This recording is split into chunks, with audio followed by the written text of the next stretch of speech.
Hello? Can people hear me? Amazing. Good evening, everyone. Welcome to the Embodiment, Disability and Body in Art Festival. Featuring in this festival, there is going to be Louise Bruton, Alison Clarke, and Tobi Balogun. And this evening, we present an evening of work, which is a frank, humorous, and a moving account of the disabled body in art. This evening, there will be 4 performances by our 3 artists, followed by a small comfort break of 10 minutes. And then there will be a panel discussion later on, which will be chaired by me. So to give a little introduction to myself, my name is Blezzing Dada. My pronouns are she, they, and I am a Black woman with a pink and purple hairband, glasses, I am dark-skinned, and I'm wearing a green jumper with black dungarees, and I have a few awesome badges on me with black shoes. And yeah, I am a mental health activist, and I'm grateful to be part of this festival. Thank you so much to Anya. And yeah, I am neurodivergent, autistic, chronically ill, and physically disabled. And I am looking forward to seeing what the artists have to show later on today. But yes, as a mental health activist in spaces and times where there is just so much going on in the world with mass disabling events, I really appreciate everyone being here in the safe space, creating a safe space by masking and testing. And just thank you so much. And I hope people can continue to do with that. And yes, just sending so much love to people. So thank you so much for that. And now I would like to welcome our first artist, Louise, to the stage right now.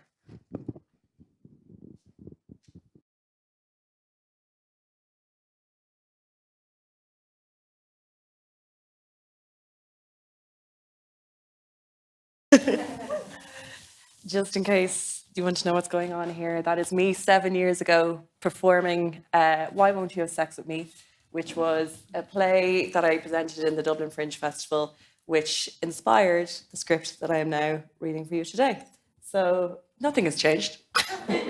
Still in pink, still kind of blonde, but here we go.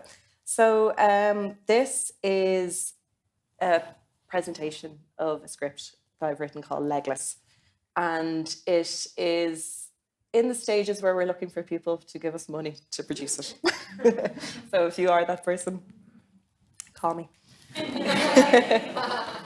Okay. We're in a nightclub, it's midnight. The dance floor is full. Ariana Grande's Yes and is pumping. We see a locked door of a wheelchair bathroom. Inside the wheelchair bathroom, the music is muffled as we view the toilet cistern. We hear an inhale. Roisin appears. Roisin says, "It's gas that you got so many people to come tonight." Another inhale and Naz appears, checking her reflection. Naz, "Who wouldn't want to celebrate our beautiful Roisin turning 35? Roisin, "It's great, don't get me wrong, but I'd rather just hang out in here with you guys, in the jacks, lol. I can't stand half of the people out there." Another inhale. Dan's head joins the shot. Dan, "This is the VIP area. Thanks, Naz." Dan hands Naz back the drugs and the keys.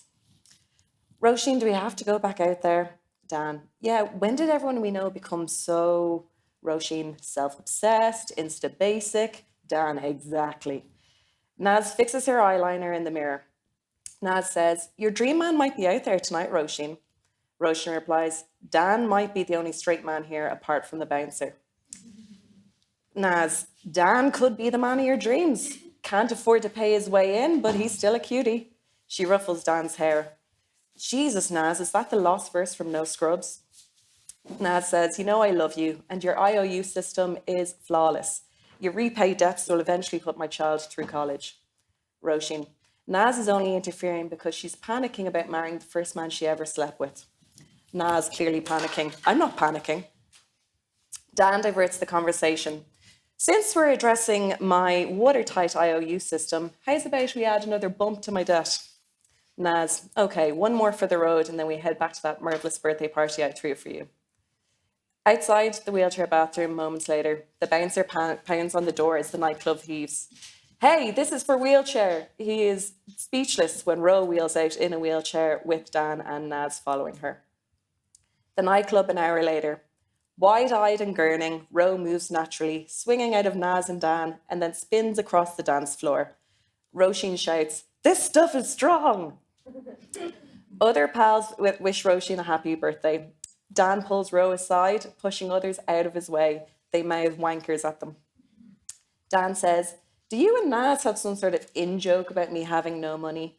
Roisin says, "You get so paranoid when you're high." He slips onto Roisin's lap. Naz doesn't get out much, so let's not make a big deal out of it. Dan reassures her that the investor's money is coming in this week and we signed the lease on the new office, so you'll be all IO-meing in no time. Roisin says, "I think you need to switch to water." Naz runs over with 3 shots in her hands. "Guys, I have to go home and take over baby-minding duties." Roisin, "Are you going home to breastfeed? You are on so many drugs." Naz says, "Got a fridge full of pre-pumped milk, don't I?" Roisin quirks, "Fridge full of milk, Naz full of drugs. Women can have it all." Naz, exactly. Sambuca? Naz, Dan and Ro knock back the shots. Naz takes her leave. "Right, don't do anything I wouldn't do." She scarpers off. An hour later in the nightclub, Dan straddles Roisin and kisses her. They knock over a mop in the wheelchair bathroom. Dan asks, "How did we all fit in here?" Roisin, "It's a miracle that I even fit in here."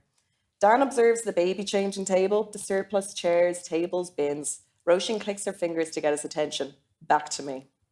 Dan, "Are you sure this is okay?" Roisin, "Shut up." They continue kissing. We're now outside a Georgian house in the morning. Traffic hums. It's a grey day.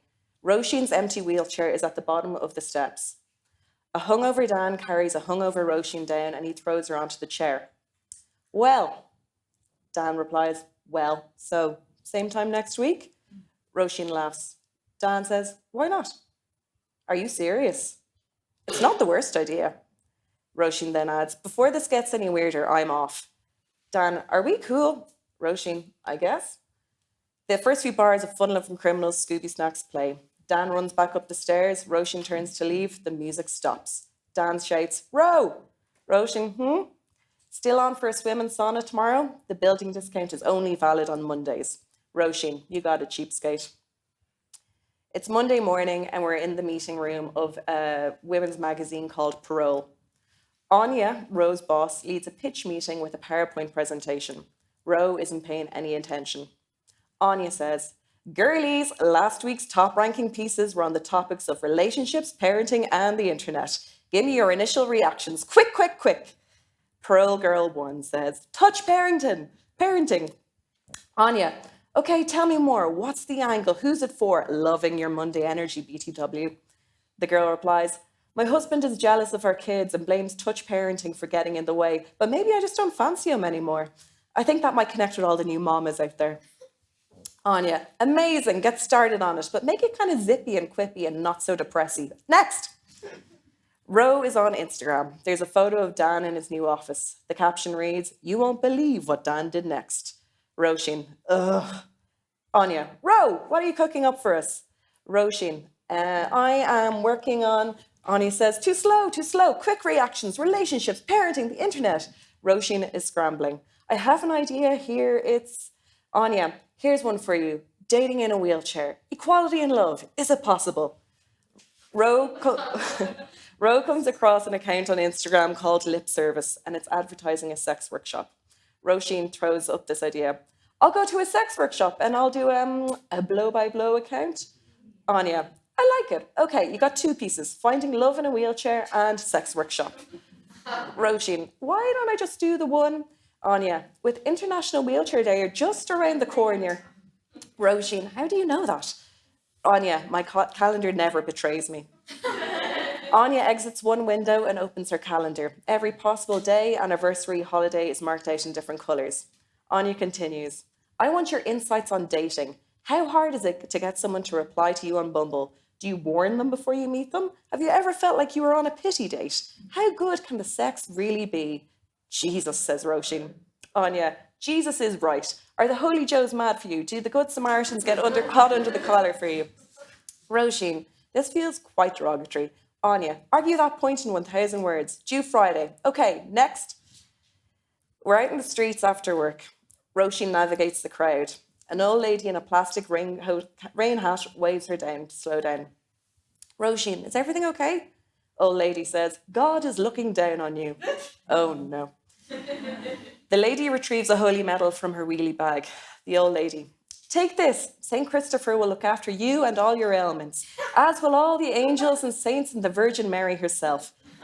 The old lady blesses herself. Roisin, oh no, I couldn't really. Old lady, I insist. Roisin, please don't make me. Old lady, take it.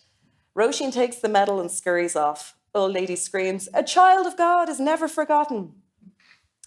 We're now inside Dan's new office that same afternoon. He observes his kingdom and delivers a pretend acceptance speech. This idea came to me when I couldn't afford to fly in Ryanair, but Kylie Jenner flew for 17 minutes on her 73 million private jet. I thought, why can't I fly to Berlin, but the Kardashians can fly anywhere at the cost of us? Roisin arrives in slowly, overhearing the end of his speech. Enter Tapto, the carbon emission tracker that lets you travel with a clear conscience. Roisin applauds. Greta Thunberg would be so proud. She throws in the holy medal. Got you a present. Dan, did I sound that good? Roisin, sure. Here, where's this luxury swimming pool then? Dan, in the basement. Roisin, swanky. We're at the swimming pool a few minutes later. Dan swims lengths as Roisin gets in the pool via an electronic hoist. Once she's in the water, Dan tries to swim faster than her, but he's not that good a swimmer. In the sauna after the swim, Rose sits on the lowest bench. Dan is on the one behind her.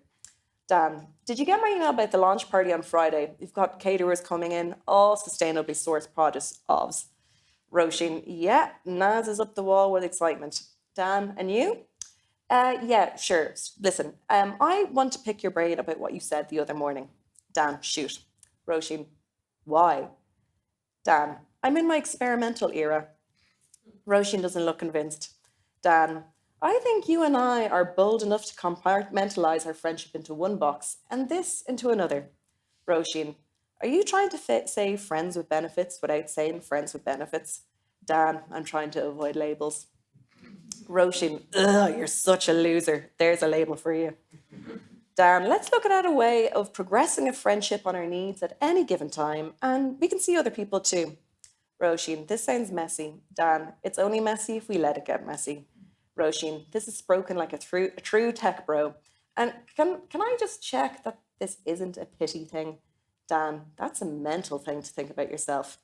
Roisin changes her tone to lighten it up. And you're not in love with me or anything. Dan, I know you're joking, but I can actually separate my feelings from my actions. Roisin, it just seems like a great way to start something with someone you've known all your life, but to have a caveat that frees you from any responsibility. Dan, whoa, that's unhinged.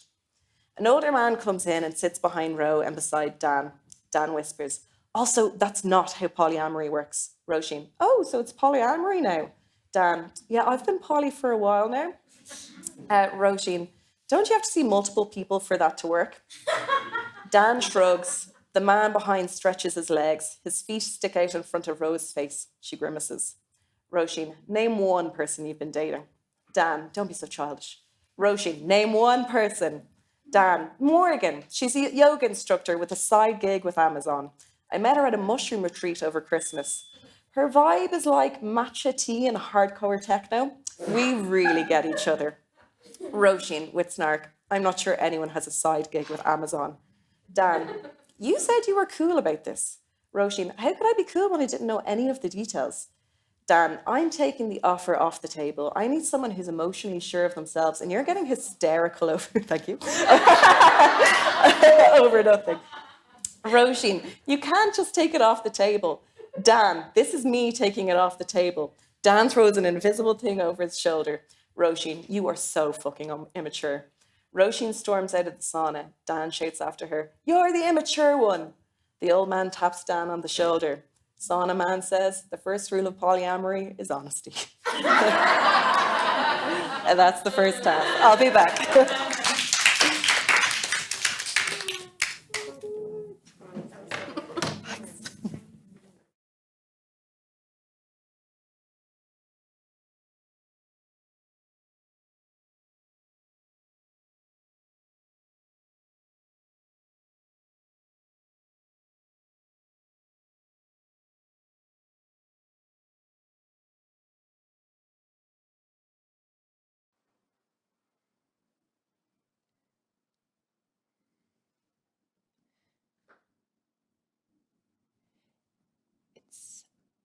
It's about 3 in the morning. And the sickly sweet smell of chocolate fudge is just starting to waft under the doorframe.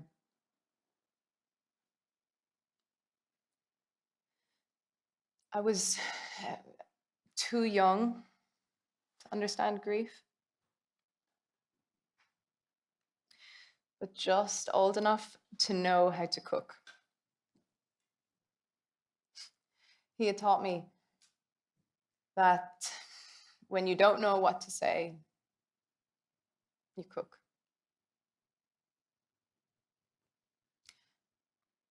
I love you was a hearty vegetable curry.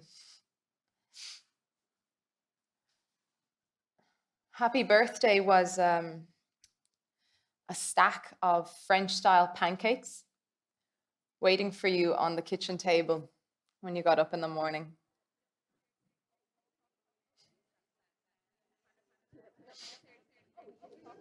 I'm sorry was a chocolate fudge cake.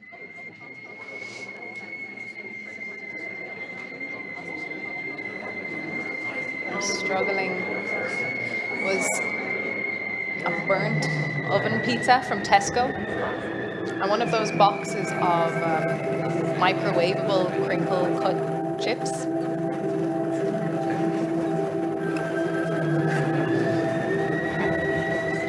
I'm proud of you was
Seems we're all lost in disbelief, dealing with grief and issues that's chronic.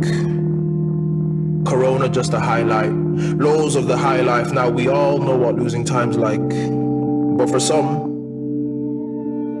others got to know what our life's like. Seconds spent seeking solutions, grasping at lifelines. See, some days hope just below my eyeline. Problems forever in the pipeline. Manners anxiously tie-dyed, lost in repeated patterns. Facing the same daily challenge. Feet a mess, heart imbalanced. Pain simple, forming complex habits. See, life showed me everything I loved but left me questioning. Been lost within, found hope in dance. Now it's a challenge, back to back questioning what lays beneath the skin. The real problem is my feet hurt and what I do won't work. At times walking is a struggle, stumbling's a peril and dance feels obsolete. Pain when I connect to concrete, chasms forming between intention and where I place my stride. Is it foolish pride to pursue a future that doesn't seem to suit you? So, whether walking or dancing, I'm internally focused. And though it's been 6 years, most just don't notice. And I can't be bothered to re-explain or ever utter that sentence again. Hi, I'm Tobi. Most days I feel broken, hoping to be around, but staying home's often what I've chosen. See, it feels better if I don't apply pressure. Below the skin, there's issues and tissues I can't prevent. So it's heart's heavy, emotions sunk, cemented. I reflect on pain I detected below those bones. I propose I overdose on those painkillers. Panadol a sweet relief for feelings bound or when I feel unfound. Said, if I bellow, can I too be a good fellow? Run a fellowship? Titanic feelings, chest is sinking, I am under it. Fed up of these issues that stay plundering attention from thoughts again. Fuck, I feel fraudulent.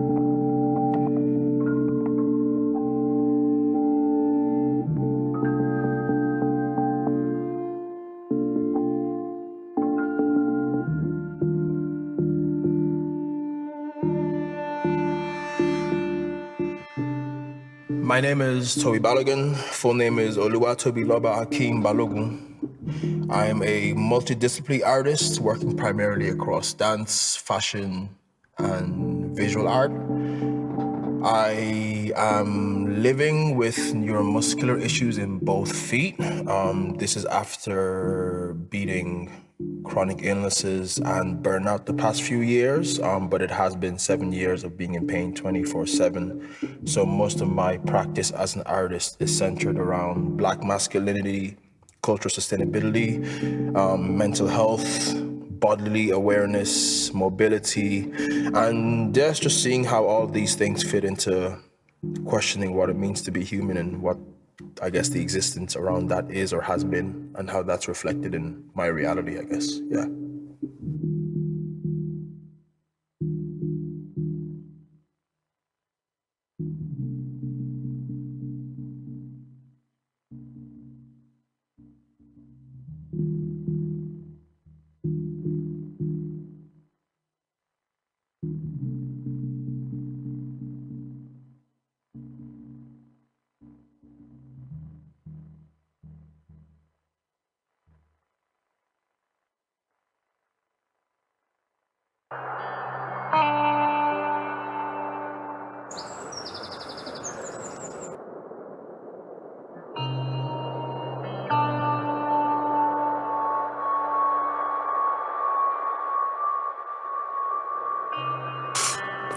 We will not apologize for being the night sky, black and broken and beautiful.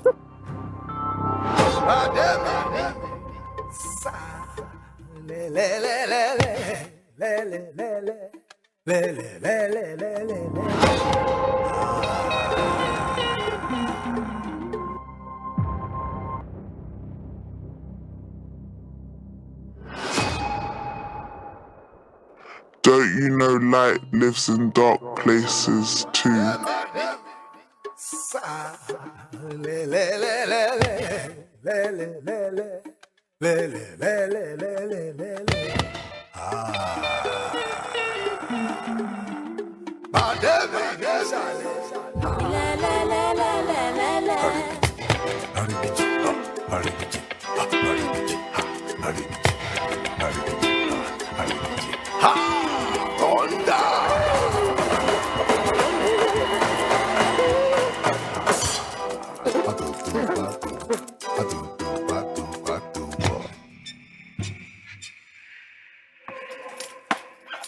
Tag, you're it. Go! Let's go! Let's go!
Yeah. Thanks. I've been tracking how nervous I am with my Fitbit. When I first came out, my heart rate was at 116, and now I'm at 111. Decreasing, we're getting there. So, back to Roisin. We're in Roisin's living room, and it's the morning after the sauna incident.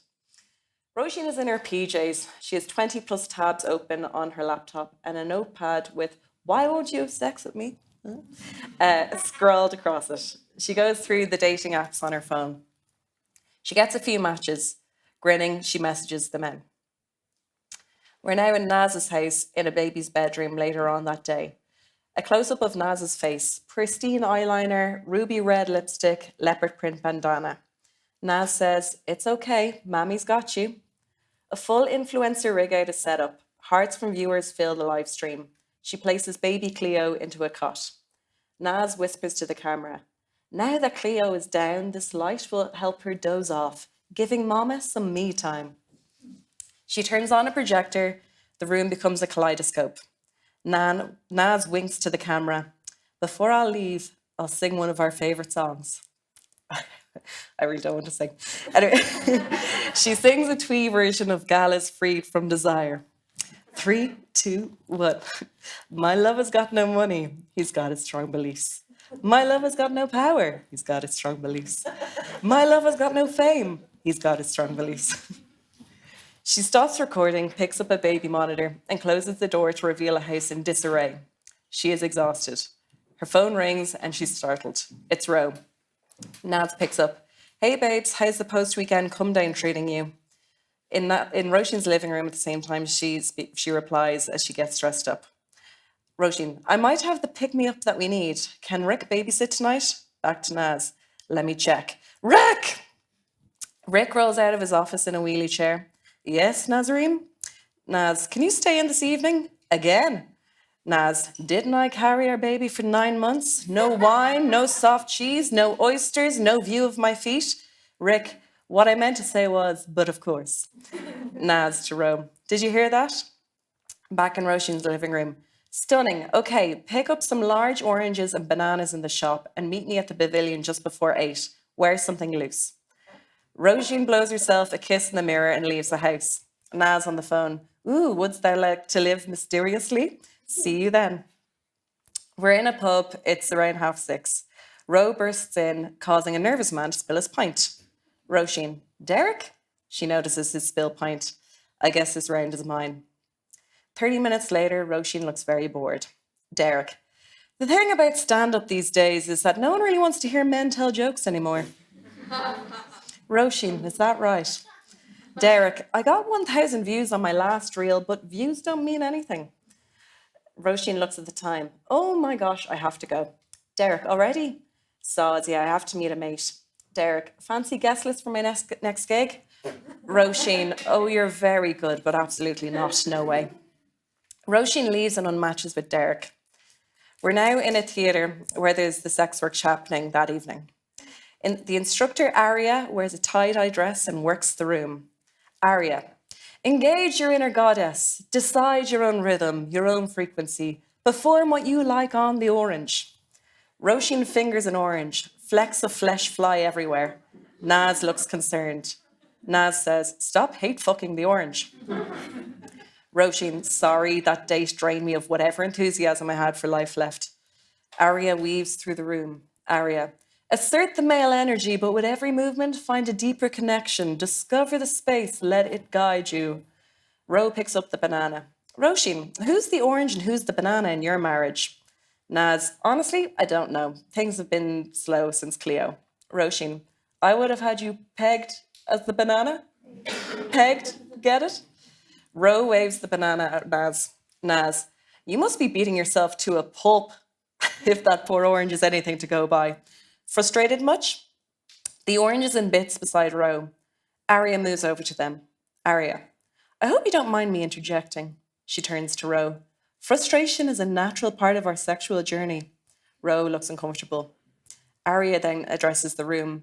For someone in this lady's position, communication is key, as it is for all of us. It's not just about knowing the orange, but speaking to the orange, especially if the orange is paralyzed. Roisin, I'm not paralyzed.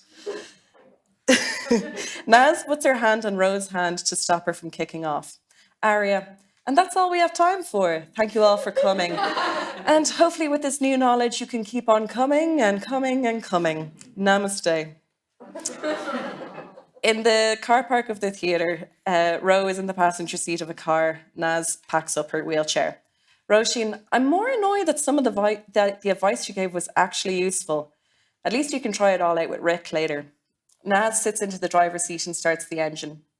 Naz, why don't you call that boring guy and test these new moves on him? Roisin, oh no. But I guess there's no harm in burning through men I'm not interested in if I can separate my feelings from my actions. Naz, that's some big banana energy right there. They drive away. This is now a dating montage in a pub. We love a montage. Rose sits at the same place while men rotate opposite her. Her outfits change to indicate the day. The light changes to indicate the time of day. Wednesday afternoon, Norwegian guy. No offense, but Irish girls are slobs.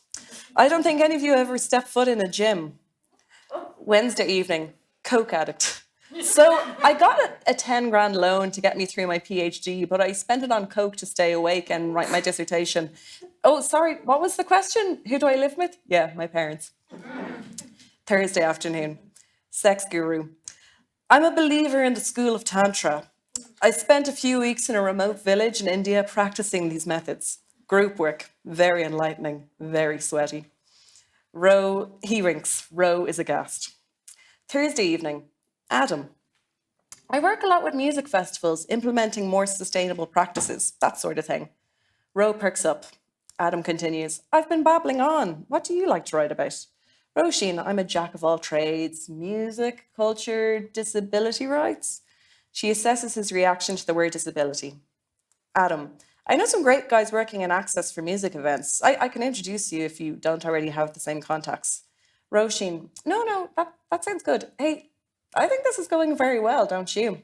Adam, I do too. Fancy another? Roisin, or we could go back to mine for one. Adam, Adam, I'd like to go back to yours, but before we go any further, I have to say I am in an open relationship. Roisin, me and my girlfriend, we've been together for 12 years and we're 1 year into being open. Our only rule is to be upfront. She knows I'm on a date right now, but I'll only share any personal info if we continue seeing each other. Is this okay? Roisin's a little bit withered. Yeah, sounds good. I'm navigating another open thing right now, but this sounds way healthier. Adam, so will we get a drink here or Roisin's bedroom later? Ro is on top of Adam. She's shouting directions at him. Follow the curve, Adam, follow the curve. Slow but firm, firm, firm. Oh my God. Street scene the next morning. The musical sequence begins. Ro moves through town like a Disney princess. The sun is shining, birds are singing, the townspeople are cheery. Roisin to flower seller. Good morning, flower seller, morning. She picks up a rose and smells it, then swings out of a lamppost. Inside a yoga studio Friday morning. Dan and Morgan do downward dog in unison, both very live. They kiss when their heads reach upwards. Street scene. Roisin crosses the road, swerving to avoid a pothole. Roisin to the old lady. Gorgeous day, isn't it? Old lady. Another gift from God. Roisin. Amen to that. We're in Naz's house Friday morning. Naz and Rick are having sex. Naz sings, good morning. Friday morning, Ro buys a coffee, reaching high to get her keep cup. Roisin, keep the change. We're now at the parole office and Ro dances in. Roisin to Anya, check your emails. Anya, your sex workshop piece is already our most read article ever. Roisin, love to hear it. Anya, keep up the good work, queen. Dan's new office Friday morning. He directs party planners to set the office up for the launch of Taptoe. Morgan helps with decorations. Back in the parole office, Ro works away at her laptop. A text from Adam arrives. Last night was amazing. Would love to see you again this weekend. Roisin beams. Then she shouts to Anya, the dating piece is en route. She hits send, Anya receives it. Anya, another winner. Ro glides across the office. Anya spins her around and walks towards the bathroom, but a text stops her in her tracks. Dun, dun, dun. Friday evening, Ro packs up her bags and dances out of the office. Have an amazing weekend, everyone. Anya glares over her laptop screen and watches Ro exit. The musical sequence ends. Dan's new office that evening. Naz and Ro are giddily having a smoke before they join the party inside. Naz, Rick and I got a little bit fruity this morning. Roisin, I got fruity last night too. Naz, stop you whore, which guy? Roisin, the rugby-looking dude. Turns out he's not a private school douche. Naz, see, sometimes you have to step outside your comfort zone. Roisin looks at Dan through the window. Out of the comfort zone and into the scalding hot fire. You ready? In the office, the party is in full swing. Ro tries to order at the bar, but the staff can't see her. Dan comes to the rescue. Dan, allow me. 4 champagnes, please. Roisin, I could have done that. Dan, are you still angry at me?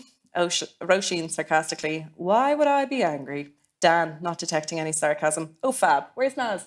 I want you two to meet Morgan. Naz emerges from the crowd. She grabs a drink off Dan. Naz, and to think we doubted your entrepreneurial spirit. Roisin, yeah, this is bougie as fuck. Dan, I'll take that as a compliment. Morgan appears and puts her arm around Dan and takes the drink from him. Dan, Naz, Ro, this is Morgan, my girlfriend. Ro chokes on her drink. Naz, it's so nice to meet the woman who could pin this eternal college student down. Morgan, oh, it didn't take much work, just a few months of non-committal dating, and then suddenly, this week he caught the love bug. Ro glares at Dan. He knocks back his drink. Morgan, Roisin, I've heard so much about you. I'd actually love for you to contribute to my wellness blog if you're looking for extra paid work. Ro says nothing. Everyone absorbs the tension. Dan, we better go mingle, so I'll see you in a bit. Naz turns to Roisin. What's wrong with you? Roisin, nothing. Then suddenly, in slow motion, Adam arrives at the party. Ro is confused. Adam hugs Dan, making Ro doubly confused. Adam sees Ro. He beams, but is confused. Ro beams back, remains confused. Roisin to Naz, that's him. That's the guy from last night. Naz, fwa. Anya arrives. She sees Ro and waves. She beelines for Adam, making Ro and Naz confused. Anya kisses Adam passionately. She shows her left hand to Dan. He hugs them both. Naz, isn't that your boss? Roisin, yes, and the man I slept with last night, and our best friend who I slept with last night. Naz, you did what? Anya makes her way over to Ro, towing Adam behind her. Anya, Roisin, I believe you and my fiancé are recent acquaintances. Roisin, fiancé? Adam, she proposed a few hours ago. Anya, when Adam filled me in on you two earlier today, I felt like he should be rewarded. We reached a new goal as a couple, and we have you to thank for that. I wonder what else you'll do for us. Anya gets distracted by friends who want to see her ring. Adam leans into Ro. I know I should have told you in advance, but I didn't know what I wanted to do. I know it probably looks like I don't know what I'm doing. Roisin, you don't say. Anya returns to the convo. Adam to Ro. Didn't have you down as a patron of the tech industry. Anya, Dan is my best friend. And you? Dan arrives over with Morgan. Adam, Dan's my business partner. Dan, you two know each other? Anya, Dan, did you know that your Ro was our Adam's girlfriend? Dan, Ro, Adam, girlfriend? Roisin, this is all a bit too much. Anya, I thought she was cool with the rules. Adam, she was, but the engagement has thrown us all off. Roisin, you're all insane. They stare blankly. You put it in my head that it was my fault that I was single, but I'd rather be alone than deal with all of you in your midlife crises. Anya, 32 is hardly midlife. Roisin, Anya, you made me think I'd die alone. She points to Dan. You made me feel like a prude. To Adam, you made me feel seen, briefly. And to Naz, and you, actually no, you're perfect. Let's go. Naz smirks, Ro grabs a bottle of champagne on her exit. The end. Thank you.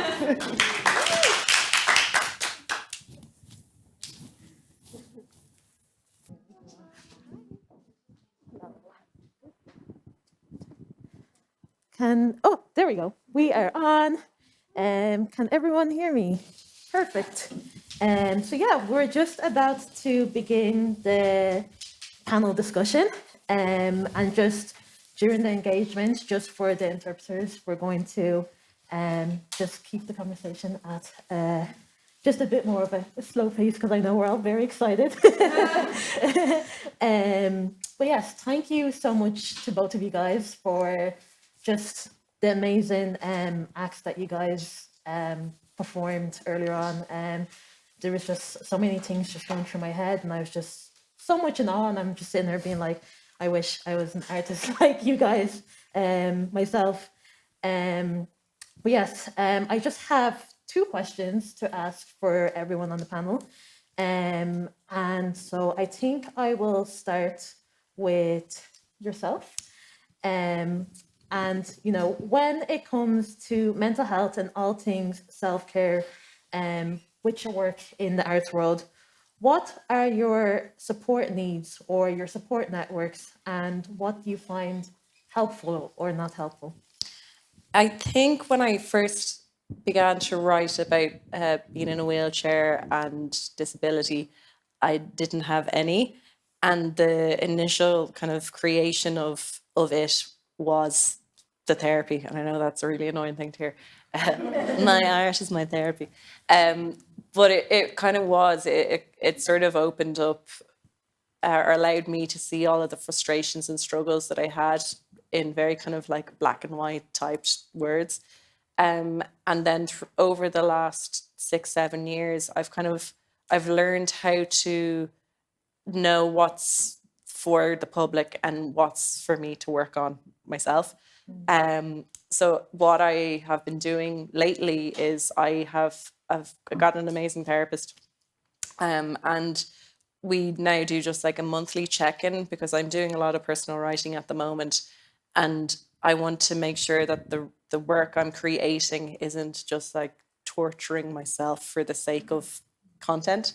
So I want to almost talk all of the things that I've written out with her to make sure that I'm not kind of just like flashing my demons at everybody, but actually that I'm providing some sort of resolve for whoever reads it, and I'm not kind of triggering something in them, but also that I've reached a resolve for myself, so that it's not just having open wounds out for everybody to poke at.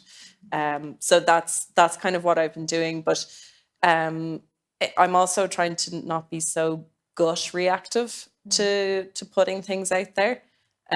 Because you will always have reactions to things, and they will always feel like in that second such a brilliant thing to do. But I want to kind of take time to process things instead of just being like, ah, but to go wah in my head initially and then write it and then take the time to release it then. So that's, time and therapy heals all. And thank you so much for sharing that, because even just throughout your piece, I was just reflecting on, whenever I struggle myself, my coping mechanism is humor, laughing. And so, during your written pieces, I just saw myself giggling to myself, but also noting the serious themes within your piece, because trying to date in this world, never mind being disabled as well, is difficult, and it does have an impact on your mental health. And I suppose going to your piece, there was a line that stuck out to me. Apologies if I'm not paraphrasing it rightly, but you said something along the lines of, if you don't have any words to explain your grief, you can bake, or something like that. And for me, like, I can't bake and I can't cook, but I definitely love to eat, and eating is just kind of how I cope. So I suppose just asking you the same question when it comes to mental health and all things self-care. What are your support needs or your networks, and what do you find helpful and not helpful? I suppose the stereotype is really there that the support network of the people in my life has been the thing that's kind of grounded me through everything. So my partner's here, he's great, and my family, and just having people that really understand my needs, the things that make me maybe a little bit different, but that don't treat me different because of that, has been like the biggest self-care that I've had, is just kind of realizing that I don't need more than those people to understand me. And I'm not looking for understanding necessarily from everybody. And that might not be everyone's approach, but for me, it's just, I don't know, it's kind of a protective, it's a self-care. But I think, yeah, beyond that, something resonated with me that you're just saying is like slowing everything down, because the art world moves so fast and it expects you to be the most productive and, to use the word manic is like the headspace you're supposed to be in at all times. And I just can't live there. And a lot of us just can't live in that space. It's too taxing. And just realizing that, and realizing that actually I don't have to live in that space, and that if I surround myself with the right people, if I'm working with the right people, I actually can slow down. And I call it for myself my slow process. So sometimes I'll be developing a piece over 2.5, 3 years, which in the dance world is not so usual. You'd usually have like a research period, but then you're creating it over 3 months and it's going out and you're touring. And for me, that's a no-go. So finding the right network that allows me to have that slow process is probably the biggest self-care, and avoiding the self-care demon that is Instagram, that tells me that I need to be taking baths and eating paleo, keto, everything. Because, it's really easy to get sucked into that and think that that's going to make you better. But for me at least, that just made things so much worse, is just seeing people constantly talking about that. Pop culture self-care, I guess. Yeah. Absolutely, and thank you so much for sharing that. And even just with your piece, I wasn't sure if it was like a real cake or not, but when I saw you start eating it, I was like, you need to tell me where you got that cake, because it looks good. It looks good. Tesco, €4. There's people eating it Oh, backstage. amazing. Okay, I will go to Tesco afterwards. And then hi, Tobi. Yeah, good. I'm going to ask you the same question as well. And when I was looking at your piece as well, you highlighted themes of living with chronic pain for 7 to 8 years, struggling with mental health, navigating the arts world as a Black person yourself. And so the same question applies to you as well, of when it comes to mental health and all things self-care, what are your support needs and your networks, and what do you find helpful or not helpful? Oh, wow. To me, that's a deep question. I would definitely resonate with the ladies in the panel in terms of what I've realized, especially while they were speaking, is like having a good support network around you of people who actually, I guess, have an awareness and understand, but are also very like beautifully considerate of obviously your needs, and what you need is yeah, just crucial. I found it just to be like the biggest blessing. For me, I find also like not to put on the stereotypical hat, but I find creating also really helps. Just finding yeah, I guess finding a way around just the daily challenge and finding other ways to still create something that's not necessarily within. Again, I'm a dancer plus being black plus chronic pain, so it's like I guess I struggled the first while with not really maybe feeling okay with like not being able to reach a certain physicality, but then after a while finding a way to like just work around those issues and finding people to learn from and to study from, and also people with like knowledge that brought more of a clear head and like a personal awareness of what I was doing. I found really helped. Again, that idea of like slowing down and being more aware of what I was doing and why and where it was coming from, as opposed to just the street dance, the street dancer in me wanting to like churn out video after video and train and train and train. So yeah, I've also found really good support from the likes of Dance Ireland, from the collective. So I think it's beautiful that there's a lot of new, I guess, arts bodies and support groups available for people. Amazing. Thank you so much for sharing that with me. And the last question, and I'll be going back to you.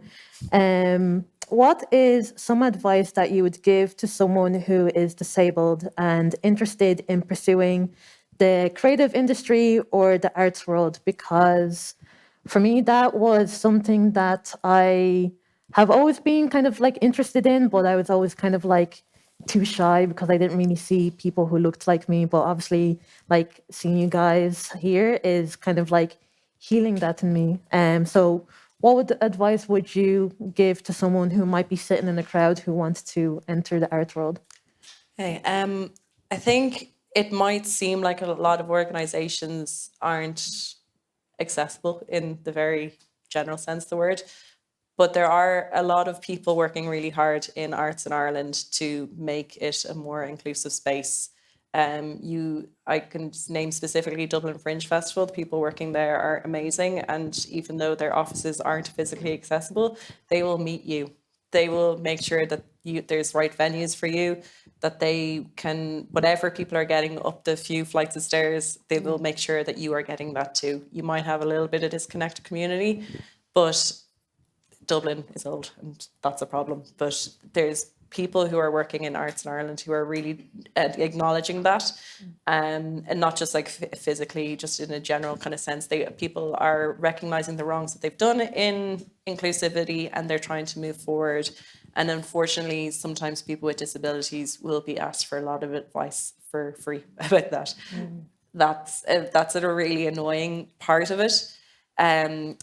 But sometimes you have to think about who's going to be coming behind you. So if you have to be the one to do a bit of challenging work, think of the people who don't have to face that challenge eventually. Exhausting, I know, that's the unpaid labor that we have to do. But anyway, another thing I will say is that a lot of non-disabled people will want disabled people just to write about disability. And that should be your choice, not the people who are paying you. And with this script in particular, I really wanted this to be a story about dating, and our lead character just so happens to be in a wheelchair. I didn't want it to be the difficulties of being a wheelchair user who's going on dates. That's kind of the main difference I wanted it to be, where, it wasn't, the wheelchair user can't fit through the door, the wheelchair user is getting caught. I didn't want it to be like the falling down girl romantic lead of just like tumbling into everything. I wanted it to be a case of a visual kind of representation that these lives can be had, and the things that are stopping us are the other people. So like a lot of the story is about other people being idiots. And that's what I want to get across. That it's not the disability that's actually the problem in these scenarios. It's other people not bothering to expand their mindset. So yeah, if somebody is demanding that you only write about disability, find a way to write about disability where it's actually a life that you want to have represented, not the kind of in the box view of disability that non-disabled people regularly want. Sprinkle, sprinkle. That was good. That was good. I like it. Thank you so much.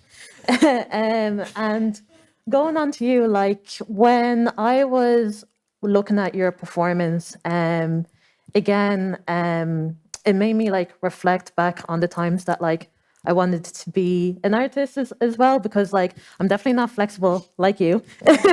But growing up as someone who was non-speaking and seeing, I've always just thought like to be an artist, you need to be able to be verbal, and I grew up being non-speaking. So yeah, just seeing your work it gave me a different perspective of like art can be the way that you want it to be. And so just with the same question for yourself, what is some advice that you would give to someone who is disabled and interested in pursuing the creative industry or the arts world? I suppose for me, it's really about finding like your tribe. I know it's really cliche, but I think that when I started to deal with all of the things that I deal with now, I really had this point where I thought I'm going to have to quit. When I went through college, I was fully able. I didn't have many barriers. So I also have that experience of the arts world, of what it's like to not have to think about any of these things. And it was easy, and it was great, and it was fine, and I worked 12 hours a day, and it was wild. And then suddenly there was all these barriers in the way, and I thought I'm going to have to leave. There's just no way I can do that. And also then it was a competition with my peers and seeing everything that they can do, and I can't, and I can't, and I can't. And then I met the right people after I moved back to Ireland, who were working in this scene. And I mean, just like this festival today, there is a space and there is a place where it's not hard work anymore, but you just have to find the right people that are willing to find that with you. And they can be found in the most unlikely of places. And in my experience, I haven't quite found that in the dance world yet. And I've kind of distanced myself a little bit because I just can't really find the right place within it that feels like home. So I moved out and hang out with the theatre people, or you go to the dance world or the music world, and you find the right people in the most unlikely places. And it's the people then that can bring opportunities that don't feel like you have to be someone else, and do things that make you unwell in order to succeed. I mean, just today when I walked into the foyer there, I couldn't stop raving about it to the team, because I was like, wow, it has that energy where you feel like, oh, I can do this. That's fine. That's no problem. Instead of walking into spaces constantly that feel intimidating, they feel like hard work, they feel like you have to leave everything at the door, which is what we're told all the time in the dance world. Leave your everything at the door and come in a clean slate. But actually to be able to walk into a place and take everything with you, and that's okay.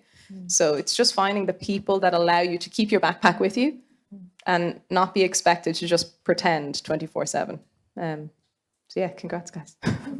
Amazing. Thank you so much for sharing that. And yeah, even on the note that you mentioned about, not having to be someone that you don't want to be in the arts world, going to Tobi, yeah, just even reflecting on that. Yeah, there's so much things running through my head, and as someone who's like also Nigerian as well, and Tobi, you know this yourself, if you're not a doctor, if you're not a nurse, Yes. if you're not an engineer, like if you're not any of those things, in the Nigerian culture, I didn't even get to ask you actually, are you Yoruba? Yeah, you're running me. Yeah, Yoruba. you got it. Yeah, the struggle's real. Like, The struggle is real. A doctor, a lawyer, a mechanic. Yeah. What is arts? Yeah. Your chest, like this. Yeah. Boom, boom, boom, arts. Yes. The struggle is real, because like I'm a youth worker myself, and people are like, youth worker, like what happened to being a nurse or a doctor? And I'm like, guys, we are much more than that. So Brushing the hair back. Well, so like when I see you in the arts world, it gives me such awe and joy to see a Black person in the arts world, because it is not easy. It is, especially within our culture, it is not easy at all. So with the same question as as the panel.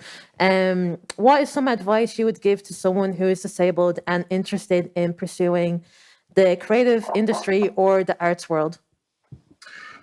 Oh, I would definitely touch on everything that the wonderful ladies of the panel have said. I think, yeah, finding your tribe takes time, but it definitely exists. I feel like I had quite the opposite journey in a sense. I feel like, not to be a whinger, I feel like I faced every barrier. I was Black in Europe, and then somewhere along the line of trying to stay consistent with what I thought I wanted to do and how I thought I wanted to do it. Picked up injury, partially because of just a lack of awareness, partially because of, multiple reasons that I've come to understand thanks to arts. Partially because of, again, things like being from a Nigerian home, being Black, maybe not having the right kind of access. But I think there's like two main advices I would give that I think is just more about like staying like committed to self and I guess whatever purpose you give to self. And one is, just as blessing as you said yourself, it's never gonna be easy. And I wish someone had actually like told me that when I was born, or just even when I started anything I was doing. I wish someone had told me that it's never really supposed to be easy and that's okay. It's gonna suck, but it's okay. And again, just teaching you how to mentally be able to deal with that. I feel like I always look back and I'm like, I know it's not like I'm coasting now, but I'm able to deal with it in a way now whereby my mental doesn't go to a certain place. But I just look back and I'm like, it was always like, oh, it's never going to be easy. It's too hard. Don't try. Don't do this. Don't do that. And I'm like, since committing to, I guess, arts and being an artist and again, choosing to be a dancer in a Nigerian home where it took my mom like 2 decades, 20 years to accept it, which again is its own thing mentally. I just wish someone had told me then that, to stay committed and also that too, that it's never really too late. I didn't start dancing like myself, training myself till I was 17, didn't really start taking classes till like 19, 20, got injured at like, I think 25, 26. And then it was all kind of, I don't want to say downhill, bumpy from there. It was bumpy. But yeah, just believing in yourself and actually like, I think what I've learned the most is just accepting the uniqueness of your situation and just like dwelling in your lack of conventionality. Like nothing actually has to be, not to sound corny, but nothing has to be the exact way that you're told it's supposed to be. Even whether it comes to illness from you or also like race, because those are so tied together in terms of how they've guided me. It's like you never really have to fit yourself in a particular box. You don't have to, there's no one particular way to do things. You can find ways that fit you. And if anything, I think learning to hold that and hold it close and own that in terms of like who I am and whatever the situation may be and how it affects life and working with that as opposed to trying to compare yourself and battle with fitting into a room with other dancers where I know everyone is able-bodied and I know how much work it's taken me to be in the class and I just have to stand there like this and still be Black and injured. And before I would have tried to fit into a certain box, whereas now I'm like, I've just accepted the workaround. So I guess it's just like learning to be okay with the lot you're handed. Maybe I'm just thinking of the wrong word, but just learning to like accept where you're at and know how to be okay with that and how to just stay self-loving and continue. I think that's the biggest challenge. Sometimes I feel like I didn't really go back to some of my other disciplines like writing or art until I wasn't able to dance and I needed something else to do, but it also took me a while to be okay with that. And those things actually fed my dance. And along the way, I was learning more about myself culturally and learning bits of Yoruba here and there, which I've never really been able to do. So yeah, I think it's just staying true to yourself and what moves you, if that sounds not too long-winded and convoluted. No, that was good. Sprinkle, sprinkle. Thank you so much. But yes, if anyone would like to support these amazing artists, you can find their Instagram pages. If you're following the Disrupt, what's it called? Disrupt Arts Instagram page. But yes, that's our conversation for tonight. And thank you so much for engaging with us and listening and continue to mask up beyond this festival as well. So thank you so much.